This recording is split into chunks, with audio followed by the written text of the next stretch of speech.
Është data 13 mars, ditë e premte, ora 8 e mëngjesit. Tirana nuk është parë kurrë kaq pa jetë, pa njerëz, pa lëvizje. Duket sikur mortja ka pllakosur kryeqytetin e shqiptarëve.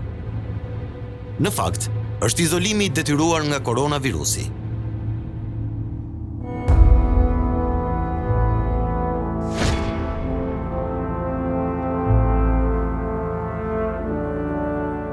Këto rrugë që dikur gumëzhinin nga njerëzit, sot janë të vdekura. Bulevardi Dëshmorët e Kombit, që ka pritur e përcjell me qindra mijëra njerëz, tashmë është bosh. Ky dokumentar pasqyron paralizimin e jetës për shkak të një virusi vdekjeprurës.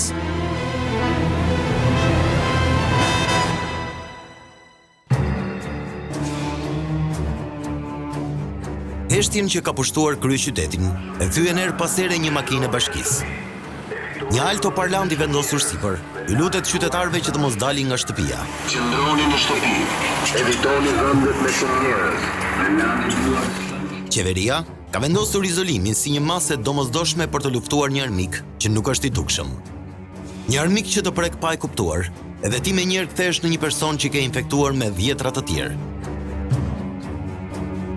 Por, për njerëzit, ky izolim është edhe më i keq se ai i regjimit komunist. Të burgosur të gjithë në shtëpi mes 4 mureve, kjo është situata më e rëndë që mund të ketë kaluar njerëzimi.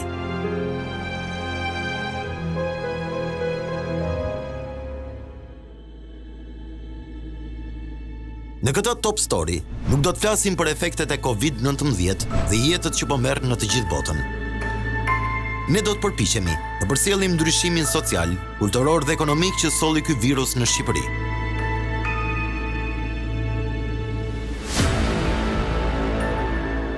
Rrugëve të Tiranës shikon me qindra qepena dyqanesh, lokalesh e restorantesh të mbyllur.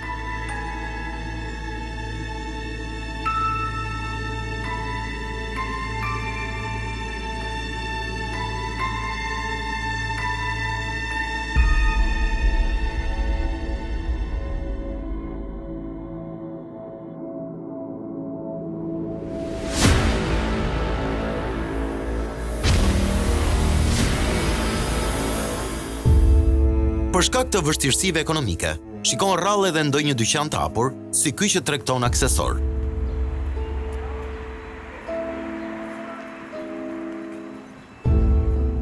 Deri më tani, askush nuk e di fatin e këtyre bizneseve, nëse do të subvencionohen nga shteti apo do të falimentojnë. I vetmi biznes që nuk po ndjen krizën e COVID-19 është supermarketi. Njerëzit dalin nga shtëpit për të blerë ushqimet bazë me ato kursime që kanë mbledhur. Kjo ushqimore ndodhet në një lagje të Tiranës. Klientët e saj janë pensionistë, që njëkohësisht janë personat më vulnerabël përballë koronavirusit. Ata janë të shkujdesur, blejnë ushqime pa doreza dhe nuk respektojnë distancën. Megjithatë, nuk është e lehtë, pasi këta qytetarë kanë ndryshuar rutinën e jetës së tyre.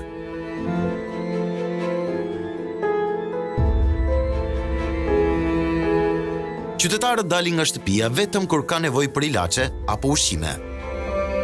Mos kam dalë para, se unë jam vetëm, nuk dalë, sot dola vetëm për ilaçe. 10 dola, sot desha s'desha dola, nesër nuk do dalë, pas nesër nuk do dalë. Për të bërë pazar, për të bërë pazar për lartë. Jo, për kafe s'dalim, haroj ato. Haroj ato gjatë, nuk dalim, ja vetëm për në gjë kështu të momentit, se dhe ato pushime gjatë e ndaj kemi marrë, kemi futur brenda, po në zarzavat një frut. Jemi mos në civilizues ndaj vetës. Dashje pa dashje duhet të mbrohemi për këtij virusi. Kisha një pa dalë sot dola se kam vizitën. Nuk kemi dalë fare.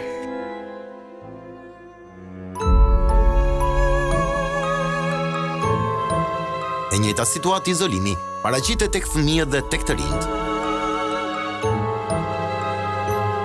Shkollat, kopshtet dhe universitetet janë mbyllur deri në një njoftim të dytë.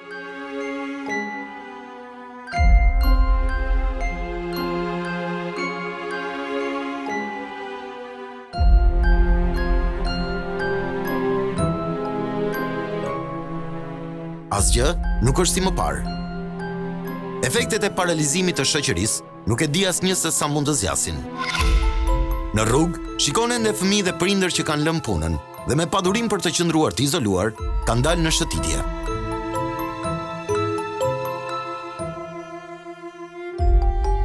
Këtu jemi tek një farmaci. Qytetarët zbatojnë rregullat e distancës dhe mbajnë radhë për të blerë.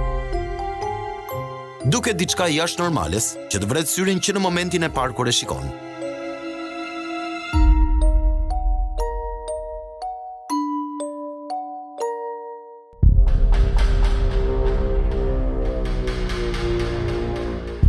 Shtetërrethimi i Tiranës ka nxjerrë në rrugë patrulla të policisë së shtetit. Postobllogjet kontrollojnë dhe ndalojnë çdo makinë që po lëviz pa autorizim.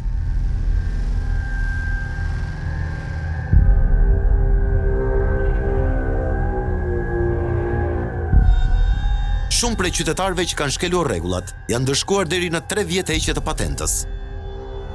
Vetëm për 24 orë janë bllokuar 700 patenta nga drejtues automjetit të pabindur për izolimin. Është një shifër e vogël nëse krahason me një ditë normale të qarkullimit të makinave. Por policia nuk mund të ndalojë qytetarët që kanë dalë në këmbë. Disa prej tyre vjojnë të ecin rrugëve, e disa të tjerë dalin vetëm për nevoja ushqimore ose shëndetësore. Ishën punë dhe u shpezulluar gjithçka dhe tani është qetësi, siç duket. Vetëm thjesht kemi marrë dorezat, maskën, domethënë këto kushtet që janë pas, por gjithçka duket okay. I respektojmë rregullat, dashje pa dashje. Unë punë vi që mëngjes, hiki dhe më darkë. E njëjta situatë është, e njëjta kronologji e punës. Po e trembur jam, po nuk kam qenë në kontakt me njerëz, jo. Vetëm jam ri largë. Tash sa ula nga shtëpia këtu dhe nuk do shkoj shumë larg. Masat e sigurimit janë shumë të rëndësishme për të gjithë. Edhe për mua që tash gaboj. të alarmum jemi, pa tjetër, por duam që këtë periudhë, domethënë, sa na jepet mundësia dhe neve të zbatojmë ato rregullat të higjienës se këto gjëra që varen nga ne.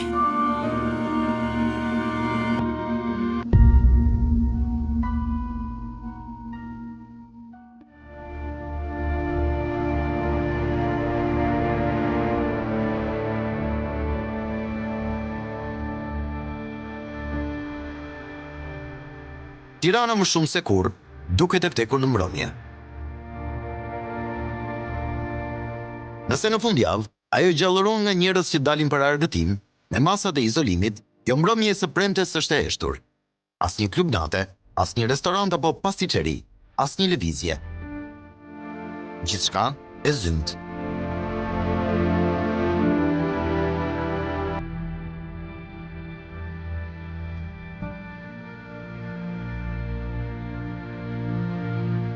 Të vetmit frymor që qarkullojnë në qytet janë punonjësit e policisë, bluzat e bardha dhe gazetarët.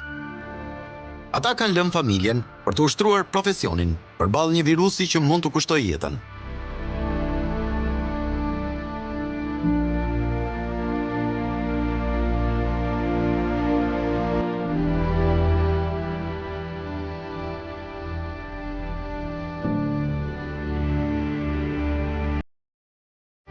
Dhe këtu, mbyllet dita e parë e një qyteti të paralizuar.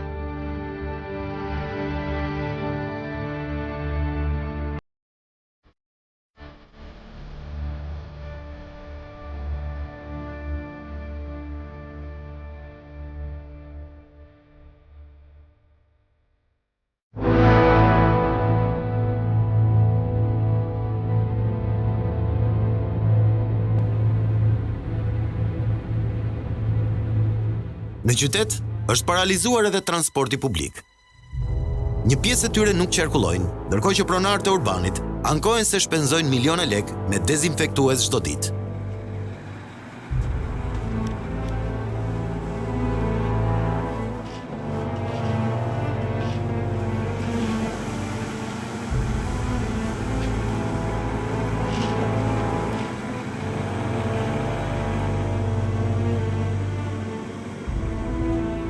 Janë maskat 1, është dezinfektimi ditor 2, janë dorezat 3, ndrimi i maskave në çdo 3 orë. Dezinfektimi i autobusave që është pak a shumë diku 4.000-5.000 lek për mjet. kosto dezinfektimit dhe ilaçeve të shtesë që po përdoren për dezinfektimin sot, që edhe për ato akoma nuk kemi marrë një indikacion nga Ministria e Shëndetësisë se kush do t'i paguaj. Sot ne po i bëjmë të dezinfektime, sepse jeta është parsore, por në një moment e dytë do kërkohet të pjesa e dezinfektimit të paguhet sepse janë ilaçe shtesë. Përveç faktit se nuk ka më shërbim urban për njerëzit që duhet të shkojnë në punë, ende nuk dihet se ç'do të ndodh me fatin e të punësuarve në këtë sektor. Janë me 10 shofere Fatorino, të cilët po qëndrojnë në shtëpi të pezulluar nga puna. Situata ekonomike në këtë moment është shumë në disfavor të gjithë palëve, ashtu si punëdhënësve dhe punëmarrësve. Sepse nuk ka asgjë të qartë, ose nuk ka një limit kohor të saktë, për sa kohë kjo gjë do të vazhdojë, duke qenë se shumica e fabrikave janë mbyllur, bar, restorante lokale janë mbyllur, transporti publik është mbyllur, kërkesa për importim ka rënë, duke qenë se gjithçka nuk punohet. Dhe këtë gjë ka një ndikim shumë të madh për në ekonomi. Në jetën sociale të njerëzve janë anulluar edhe evente apo gëzimet familjare. Edhe pse tradita e ka që nuk kthehet dita e dasmës, koronavirusi ndërpreu ditën më të rëndësishme të çifteve. Gjithë të them që brenda javës u anuluan 2 evente që dakord u shtym për një kohë të dytë. Nuk është pak. Duke menduar që nuk kemi mbi sezon të lartë. Dikush e shtyu për 12 prill mbrapa, dikush tjetër e ka lënë të hapur këtë pjesë. Çiftet e reja që do të lidhin kuror në këtë periudhë kanë anulluar dhe marrjen e fustaneve të nusës. Pra, në këtë situatë izolimi, dasmat nuk janë bërë as në rrethin më të ngushtë familjar. Po, është reflektuar deri tash, edhe ne si gjithë të tjerët nuk mund të themi që kemi pasur anullime, por ama ka qenë versioni që klientët kanë kërkuar kohë që të mund ta bëjnë një kohë të dytë, si për veshjen e nusërisë, sepse dihet që ato rezervohen, ashtu edhe për pjesën e organizimit të festës. Këtë probleme kanë pasur edhe me njësitë e tjera të shërbimit, që mund të jenë ambientet ku bëhen festat e tyre, që kanë kërkuar të spostohen në kohë. Njerëzit janë të ndërgjegjësuar për rrezikun që i kanoset.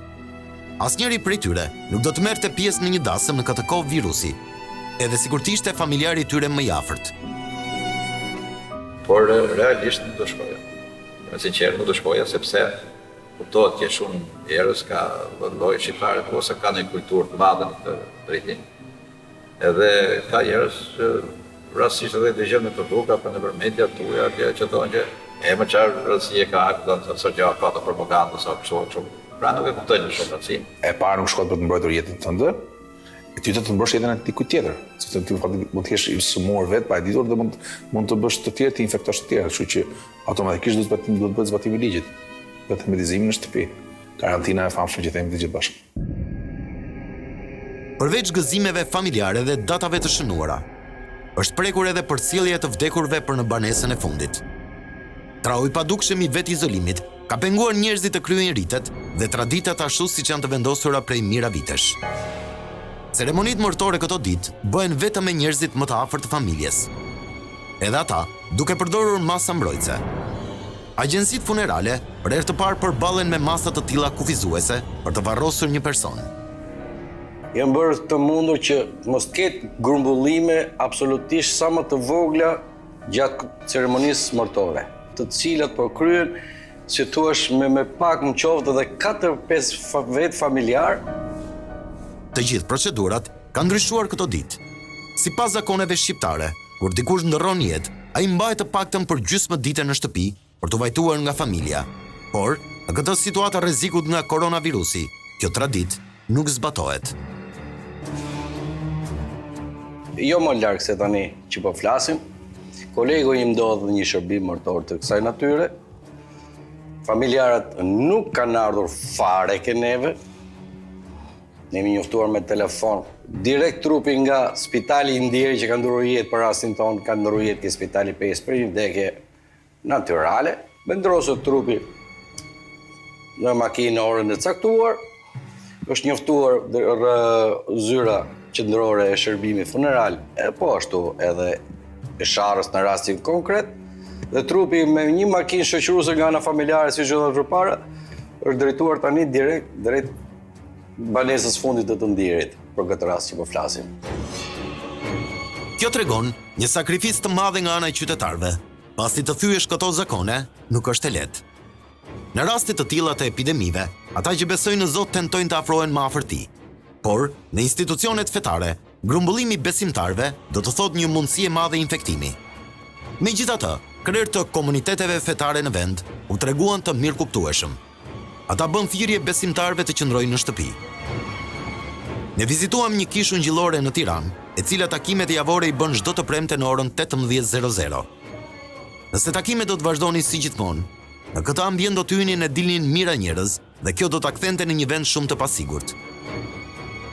Ne kemi një kish, e cila në qoftë të gjithë besimtarët mbyllen së bashku, mund të shkojmë 350 deri në 400 vet. Dhe në këtë qendër gjithashtu janë edhe dy kisha të tjera, është kisha Rilindja dhe kisha Beslidhe e Re që bën takime gjatë javës. Nëse ne do të mbledhim së bashku të njerëzit të cilët hyjnë ose dalin marrin pjesë në shërbesa të ndryshme gjatë javës, mund të kalojnë tek 2500 vet në javë. Pastor Paulini thot se ka gjetur mënyrën më ideale që besimtarët mos të dalin nga shtëpia, por nga ana tjetër të mos ngelen pa marrë mesazhin e besimit. Ne kemi marrë vendim që të gjitha shërbesat e mëdha të pezullohen duke ju ofruar njerëzve shërbesën online. Për shembull sot unë do bëj predikimin live në Facebook ku njerëzit, besimtarët e kishës do të jenë pranë duke e ndjekur. Disa nga besimtarët kanë marrë guximin dhe përsëri kanë ardhur në sallë, por ata janë ulur larg njëri tjetrit. Disa prej tyre kanë vënë maska dhe doreza. Ajo e cila unë nuk mund të them është, unë nuk mund t'ju them njerëzve kisha është e mbyllur, dhe në fakt nuk do ta bëj kurrë. Por këshilla ime do të jetë që rrini në shtëpi, sepse është më mirë që ti të qëndrosh në shtëpi i shëndetshëm, se sa nesër ti të më kërkosh mua të lutem që ti të shërohesh. E njëjta situatë ndodhe edhe për besimtarët musliman. Për herë të parë, në 30 vitet e fundit, shikon xhamit bosh ditën e premte kur falet namazi.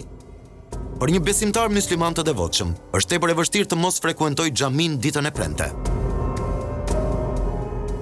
Njësoj si fetë e tjera, edhe krerët e komunitetit musliman i kanë përcjell lutjet e tyre nëpërmjet rrjeteve sociale. Koronavirusi është i rrezikshëm, po inshallah shpresojmë që Zoti, që është shumë i mëshirshëm, të na mbrojë. Në durim gjithë bashkë.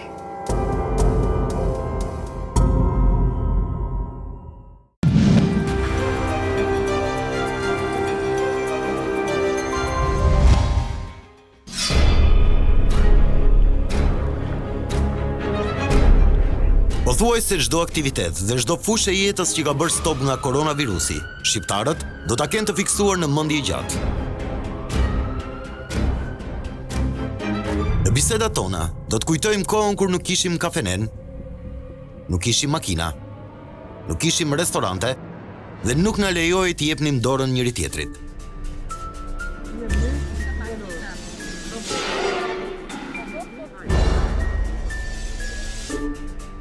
Disa do ta kujtojnë si koha kur nuk kishim futboll.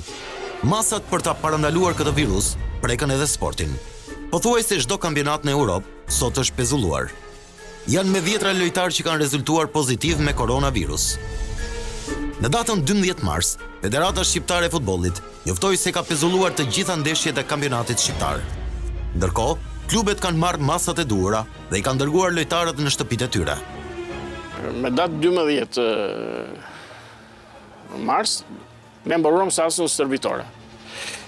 Kur mbaroi kjo, na erdhi njoftimi nga Federata Shqiptare e Futbollit që kampionati do të ndërpritej. Edhe kjo natyrisht presupozon edhe mos vazhdimin e trajnimit kolektiv të lojtarëve. Në klubin e Partizanit, secilit futbollist janë dhënë këshillat e duhura mjekësore dhe një program stërvitjeje në kushtet e shtëpisë. Qëndrimi pasiv, mbyllja në shtëpi dhe të ushqyerit pa kontroll do t'i bënte lojtarët të binin nga forma fizike për pak ditë. Kjo është ajo që i tremet më së shumti stafi teknik të ekipit.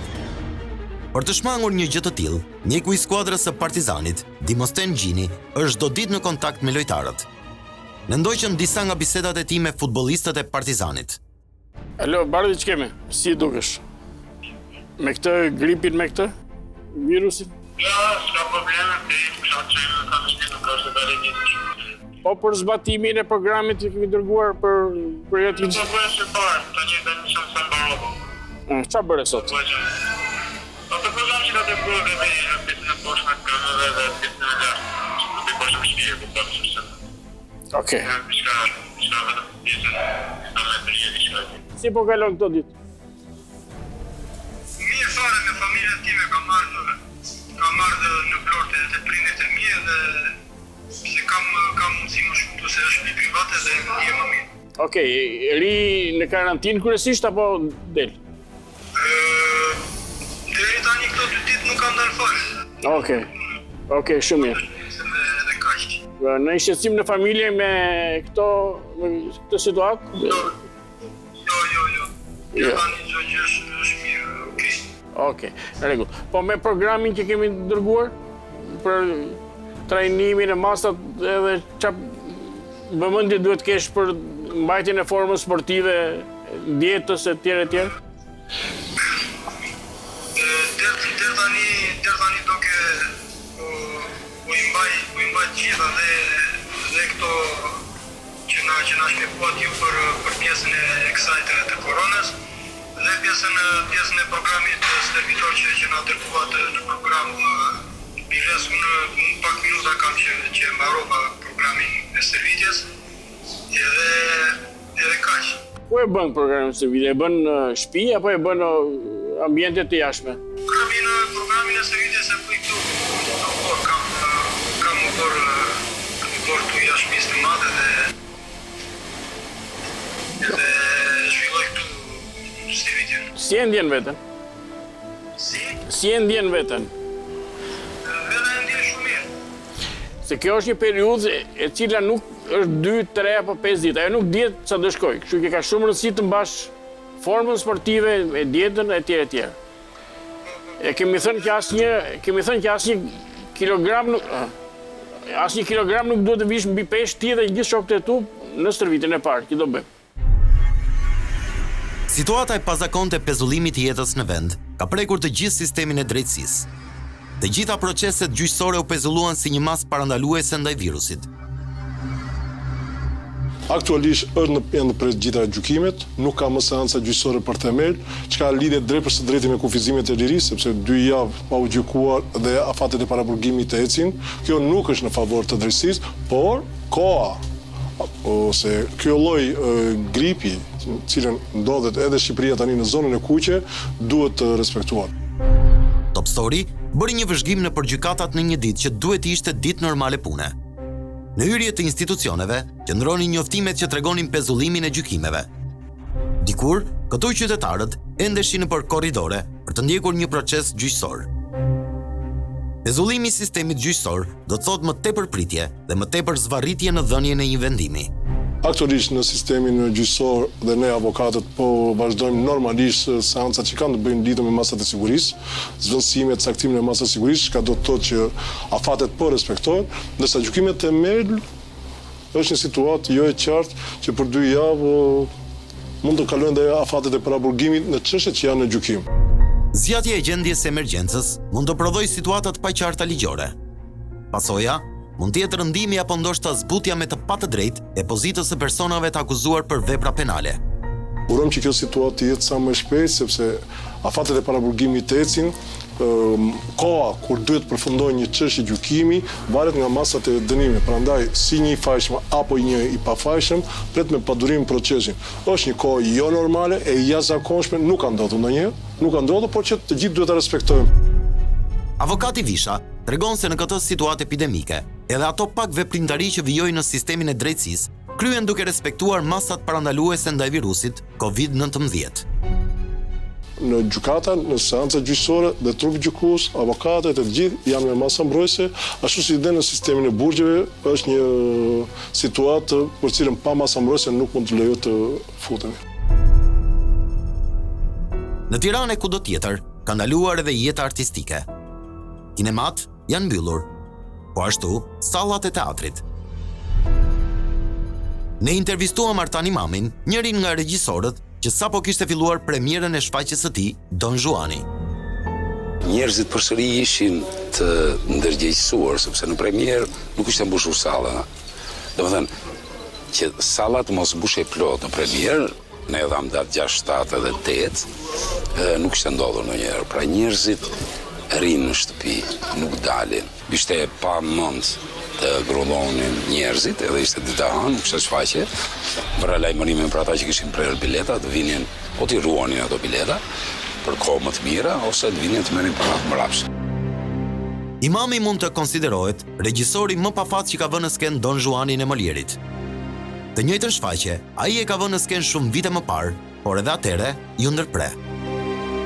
Don Juani Molierit, i cili në edhe 6, pasi dhanja 26 shfaqje të paktën, unë ndërpre nga ngjarjet e rënda të 97-s, kësaj radhe me shpresë që do të vazhdoni më gjatë, vazhduam. Por, kur të mbaroj kjo histori e dhimbshme tashmë, shpresojmë që normaliteti të mbizotërojë dhe njerëzit të rikthehen në teatr. Kësaj radhe, Don Juani Artan Imamit u ndërpre nga koronavirusi. Në sallën e teatrit kombëtar është anulluar edhe shfaqja e regjisorit Kiço Londo, Kopshti Dallëndysheve.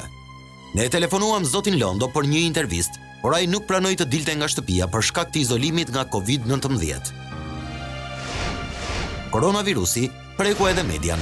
Shumë gazeta nuk botohen më. Shumë emisione televizive u mbyllën, ndërsa të tjerë ndryshuan formatin e tyre. Top Channel nuk bën përjashtim.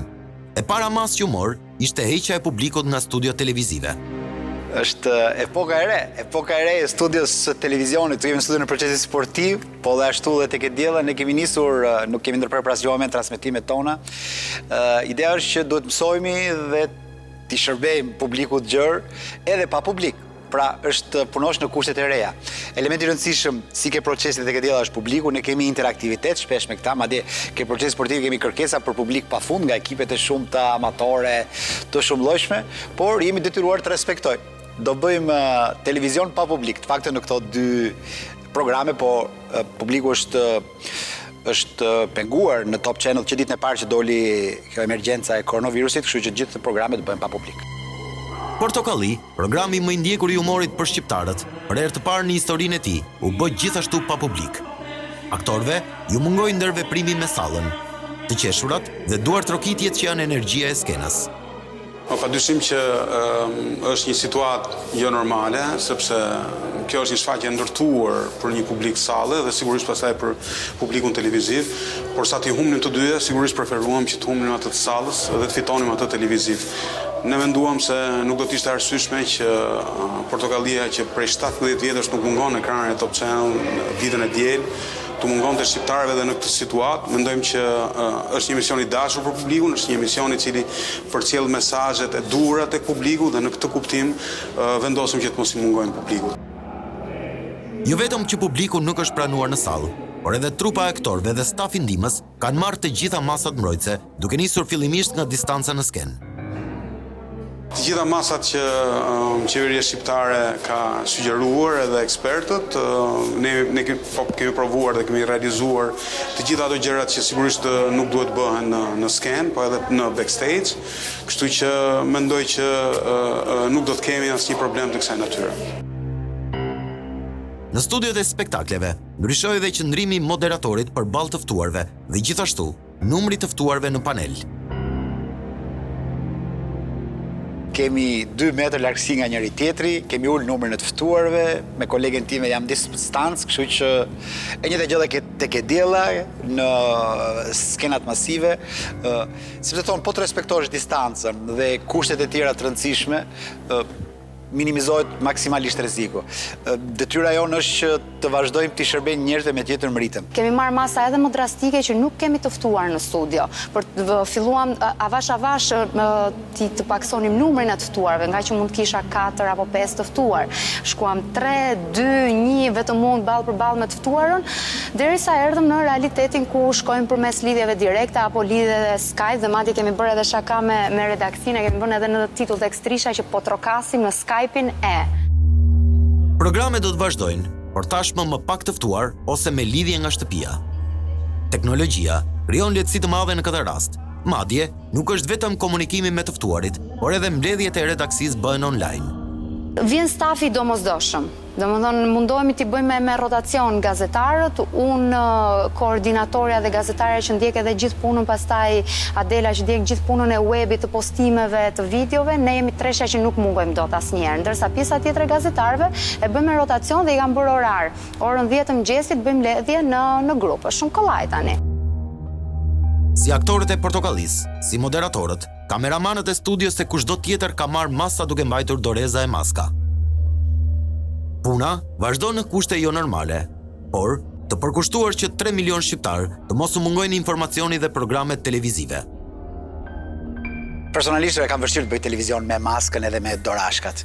Mendoj që më mirë të higjienizoj duar disa herë më shpesh se sa të dal me atë maskën, e kam pamundur. Koronavirusi nuk ka ndryshuar vetëm mënyrën se si punojmë, por edhe mënyrën se si kujdesemi për familjen dhe për fëmijët tanë. Për bjetën, drejtuesen e emisionit Ftes në 5, të punosh në një situatë epidemie është jashtëzakonisht më e vështirë se një pjesë tjetër e kolegëve të saj. Kroi si pothuajse 3 vjet që bën në maj, nuk e kupton shumë përveç faktit që kërkon të shkojë te lodrat, edhe vetëm gjë që mund i them mama, lodrat janë bërë pis, janë qelbur, nuk i prekim dot, nuk shkojmë dot. Me shoqërinë nëpërmjet grupeve, i thrasin 5 në të njëjtën kohë në grupe WhatsApp-i dhe flasim me njëri tjetrin ndaj me eksperiencat, ndërsa e fundit fare që ndodhi motra kur duhet më sillte një porosi, as nuk i ra derës, as gjë, thjesht ma kishte lënë porosin te pragu i derës, i ka unë tha, aty e ke. Edhe unë prita 2 orë, pastaj e mora porosin që më kishte sjell për shkak të gjithë meraku të kuptueshëm, ë.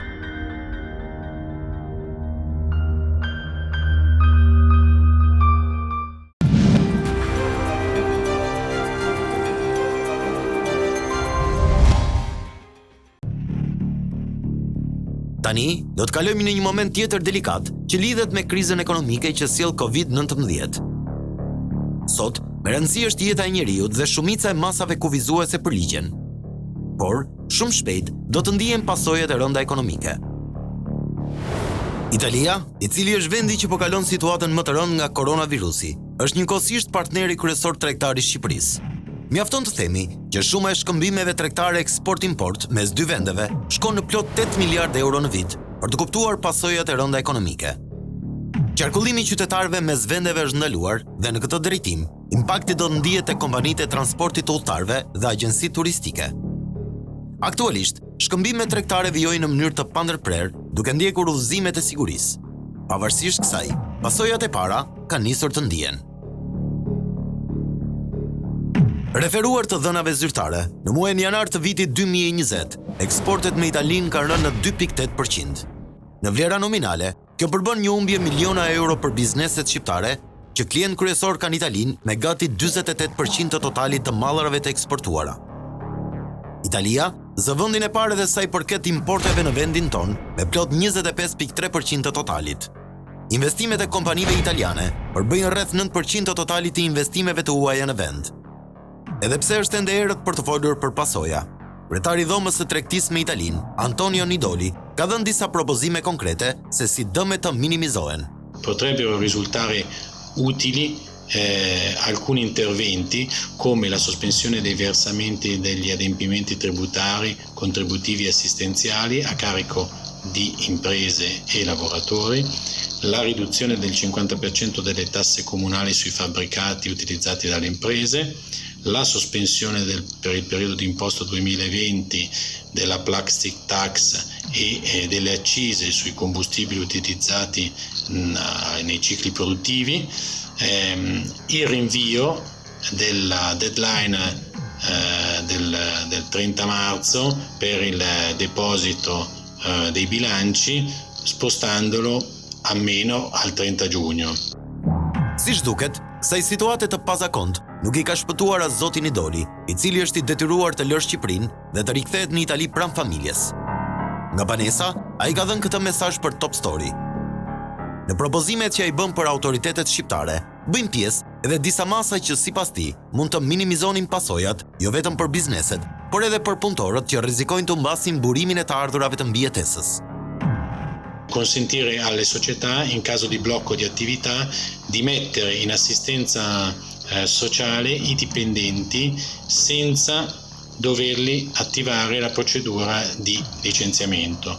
Questo permetterebbe ai dipendenti di non perdere il proprio posto di lavoro e di avere al contempo un salario minimo garantito che potrebbe essere raddoppiato con il contributo dell'azienda in aggiunta allo Stato. Questo garantirebbe all'azienda di mantenere la forza lavoro e non perdere il capitale umano. Nëse eksportet me Italinë më gjerë pësuan ulje në muajin janar shkurt, ato mund shkojnë drejt kuotave minimale deri në bllokim për gjatë marsit. Kjo lidhet më së shumti me paralizimin e aktivitetit në disa sektor. Njëri prej tyre është edhe sektori fasonve, ku prodhimi u ndërpre për shkak të frikës së prapjes së virusit. Volumi i eksporteve me Italinë shkon në rreth 140 miliard lek në vit, dhe 60% e volumit mbulohet pikërisht nga fasoneria. Partneri ynë kryesor në këtë import-eksport është Italia, e cila ju e dini shumë mirë tani se në çfarë gjendje është, por dhe atje industritë produse nuk e kanë ndërprerë punën. Mundet të ketë orare të reduktuara, mundet të ketë një ditë punë, një ditë pushim, por edhe sot që ata janë në kulmin e shpërtimit të kësaj sëmundje, është vendi i dytë mbas Kinës, ata sferën produse nuk e kanë ndërprerë. Dhe arsyeja shumë e thjeshtë, sepse nëse ndërpritet prodhimi një ditë, do të paktën 100 ditë që të rikuperohet. 80% e eksporteve. Nga 10 ndërmarrje, 8 punojnë për Italinë. Shqetësues është fakti se fasoneria përbën një prej hallkave të ekonomisë me numër të madh të punësuarish në vend, me plot 76.000 persona. Kryesisht, bëhet fjalë për punonjës nga familje në vështirësi të mëdha ekonomike, që jetesën e sigurojnë pikërisht nga këto paga në këto ndërmarrje. Është shumë e lehtë të thuash mund të mbyllen 1 muaj, 2 muaj. Pra kjo është arsyeja pse Italia nuk i ka mbyllur dhe as Kina nuk i mbyll. Sepse është shumë e rëndë për pasojat afatgjata, qoftë afat pesme. Ne aq më tepër ne që jemi një vend relativisht i varfër dhe i vogël, që ne nuk kemi ku ta përplasim kokën. Flas këtu për mira e mira të punësuar në këtë sektor dhe sektor të tjerë të ngjashëm prodhues, janë rreth 76.000 punonjës të industria e tekstilit, e këpucëve dhe të automotivit. Nëse situata e emergjencës zgjatet në kohë, ata që do të vuajnë janë pikërisht familjet e varfra. Kryetari i Unionit të Fasonistëve të Shqipërisë paralajmëron se do të jetë pothuajse pamundur të paguhen punëtorët nëse aktiviteti do të qëndrojë i bllokuar. Shumë e vështirë që kjo të paguhet, sepse unë do t'ju kujtoj juve që gjatë kësaj periudhe ne kemi marrë disa kolpo dhe vetë dhe televizioni juaj i ka treguar. Unë mundet ju përmend shkurtimisht vetëm si headline e këto, e para ka qenë euro që ranë në mënyrë katastrofike dhe në mënyrë artificiale. U shvlerësuar rreth 15-20%. Kur ne gjithë pagesat i kemi në euro, që na vinë nga jashtë, dhe gjithë pagesat që bëjmë brenda i bëjmë lek. Pra vetëm nga kursi i këmbimit, unë po ju them që ne kemi pasur humbje drastike. E para. E dyta, kësaj periudhe janë rritur taksat, tatimet, energjia elektrike, pra gjithë zërat potencial të kësaj industrie me 50%. Ky sektor i ka kthyer syt nga qeveria, që deri më tani nuk është ndjerë për të shpëtuar mijëra punëtor pa punë.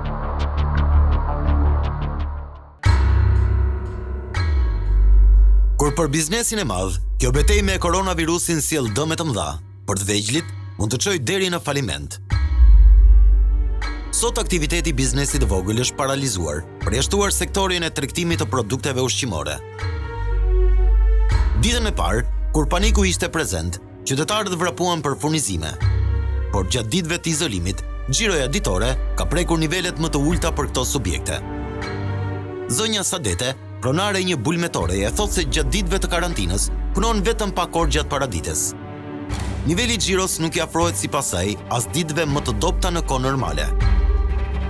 Kur para lajmet, kishte fluks vlerësësh. Nëse tani më shumë po rrim. Artani është një tregtar i nën produkteve të mishit.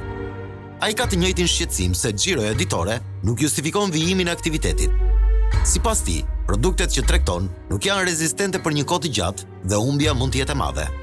Shumë e vështirë, përse janë të lidhur gjithë gjërat, që malli është prodhuar, domethënë, pas më konsum skamit.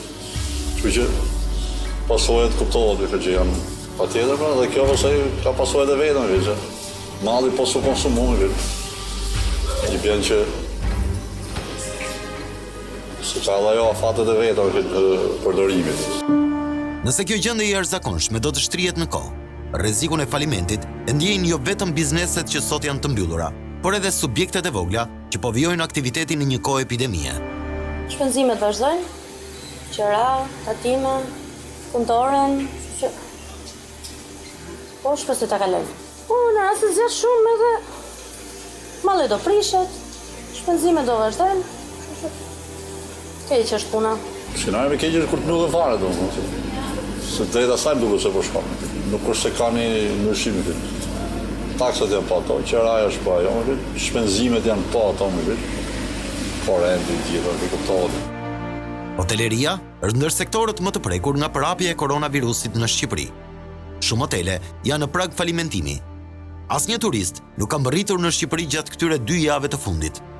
E përpasoj, në hotele gjen vetëm sanitare dhe recepcionistët.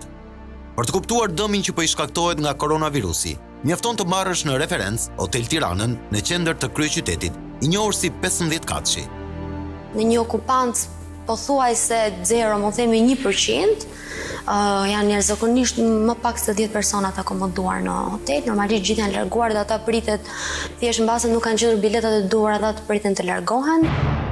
Shifrat e eventeve të anulluara dhe dhomave të hotelit janë shumë të larta.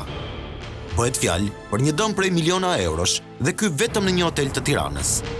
Për momentin, evente për muajin mars janë kanceluar 42 evente, që përfshin konferenca të ndryshme, përfshin dasma, dreka të ndryshme familjare që do kryeshin në hotelin ton. 42 është numri total. Vetëm për muajin mars, për sa i përket rezervimeve të akomodimit, deri tani, deri në këtë moment që flasim, janë 7781 net akomodimit të anulluara, që po të përkthehen në shifra financiare, është një vlerë katastrofike për hotelin tonë edhe për veturizmin e Tiranës dhe të Shqipërisë. Koordinatori i eventeve në Hotel Tirana shpjegon se anullimi në masë i prenotimeve vjen si pasojë e llojit të turistëve që vizitojnë kryesisht Shqipërinë. Shumica e grupeve përbëhen nga persona në moshë pak madhore dhe janë persona nga shtetet që janë goxha të infektuar, që të thotë kryesisht ne klientët e grupeve i kemi nga Kina, i kemi nga Azia, i kemi nga Japonia, nga Korea e Jugut, që dim që është një vend goxha infektuar. Klientët gjithashtu kemi shumë nga Italia, kemi shumë nga Gjermania, kemi bërë anullimin pa penalitet të grupeve. Jemi dashur që të gjithë kaparet që kemi marrë, pra evente që ne gjaj kishim të sigurta që të ndodhen në hotelin ton, jemi detyruar të kthejmë të gjitha pagesat. Hotel Tirana ka shkurtuar edhe stafin në mënyrë drastike, ku nga 150 punonjës janë mbajtur vetëm 10 prej tyre. Të tjerët janë dërguar në shtëpi. Kjo është situatë e rëndë sociale dhe financiare për një hotel në mes të kryeqytetit. Nëse i referohemi hoteleve periferike apo atyre në qytetet e tjera, praktikisht janë të falimentuar dhe rimëkëmbja do të duhet me muaj të tërë. Paralelisht me hotelerin, një tjetër sektor që rrezikon falimentin janë agjencitë e udhëtimit. Kjo pasi është ndaluar lëvizje e lirë e qytetarëve në pjesën më të madhe të shteteve. Si rezultat, nisin dhe anullimet e grupeve turistike që do të vizitonin Shqipërinë. Kemi një teatr, kemi një kolaps, sepse shumë partnerë ndërkombëtar që operojnë në Shqipëri, që cilin turistur në Shqipëri, kanë kanceluar ndimet, kanë kanceluar kontratat, jo sa të kanë dashur të bëjnë këtë gjë, por sepse vetë klientët e tyre, vetë turistët e tyre që kanë rezervuar, kanë kanceluar udhëtimin. Ato kanë të drejtën mbas ligjeve ndërkombëtare dhe ligjeve të vendeve të tyre, që për forca madhore, që kjo force majeure, të kancelojnë pa penalitet. Frika më e madhe e operatorëve turistik është anullimi i gjithë sezonit turistik në verë. Kjo do të shkaktonte një dëm të madh, qoftë për buxhetin e shtetit, por edhe për sektorin më fitimprurës në Shqipëri. Ne jemi përballë faktit që kemi kanceluar 100% grupet për marsin, prilin, maj. Kemi pending grupet për qershorin, dhe më e keqja është që po diskutohet nga këto dhe në partnerët tanë, në varësi dhe të prevalimit situatës, kancelimi i fluturimeve charter, që është turizmi masiv që vjen gjatë sezonit veror. Që do të thotë, në pak fjalë që mos kemi fare sezon. Sipas statistikave të Bankës së Shqipërisë, ekonomia shqiptare përfiton rreth 2 miliardë euro nga turizmi. Nëse efekti i pandemisë së koronavirusit zgjat deri në verë, atëherë në arkën e shtetit do të mungojnë pikërisht këto para. Kjo, pa llogaritur kostot financiare që do të ketë sektori hotelerisë. Në këto kushte, shumë biznese do të falimentojnë. Madje, më të rrezikuara janë bizneset që kanë kredi. Njësoj si me hotelerin, edhe agjensitë e udhëtimit i kanë styr tek lajmet rreth COVID-19. Nëse gjendja e pandemisë zgjat deri në korrik, siç ka paralajmëruar organizata botërore e shëndetësisë, atëherë kolapsi financiar për ta është i pashmangshëm. Ka shumë mundësi që shumë kompani, domethënë agjenci udhëtimesh të falimentojnë nga kjo situatë, duke marrë parasysh qerat që ato kanë për të paguar, punonjësit që kanë për të paguar, taksat që kanë për të paguajtur. Në rast se është zero fitimi këtyre është pamundur, domethënë varet nga buxheti gjithë secili se sa mund që ta mbajë atë biznes, por dhe mund të jetë rreziku që të falimentojnë shumë agjenci udhëtimesh është i madh. Përveç pezullimeve të disa sektorëve, ende nuk dihet se ç'do të bëhet me të punësuarit. Nëse i referohemi sektorit të turizmit, janë më shumë se 150.000 të punësuar, të cilëve ju duhet të rrinë në shtëpi. Por shumë të punësuar ka edhe në transportin publik, në fasoneri apo në sektor të tjerë. Disa biznese kanë vendosur që t'ju japin pagën, ndërsa disa të tjerë i kanë pezulluar. Kemi rreth 160 persona në sektorin e transportit publik, shofer, fatronino, magazinier, mekanik, dispečer, kontrollor, financier, që automatikisht pas ligjit të sotshëm do dalin asistencë për mos procesë punës. Por normalisht ligji është akoma i paqartë dhe jemi në pritje të dalë akteve nënligjore për të dhënë një indikacion më të mirë për të gjithë njerëzit për të kuptuar akoma me çfarë do ndodhi. Situata është e tillë që transporti është i pezulluar. Sot pothuaj njerëzit kanë të gjithë në shtëpi. Në fund, por jo për nga rëndësia, COVID-19 ndryshoi edhe sjelljen e njerëzve. Sot ky virus ka larguar kontaktin me miqt, të afërmit dhe familjarët. Në rrugë nuk shikon më shtrëngime duarsh, përqafime, afrimitet dhe puthje, por shikon distancë. Shikon frikë gjatë një bisede mes dy personave. Shikon me dyshim çdo njeri që të afrohet. Mbase një ditë, virusi do të zhduket, por kjo sjellje mes njëri tjetrit do të kërkojë më tepër kohë që të harrohet.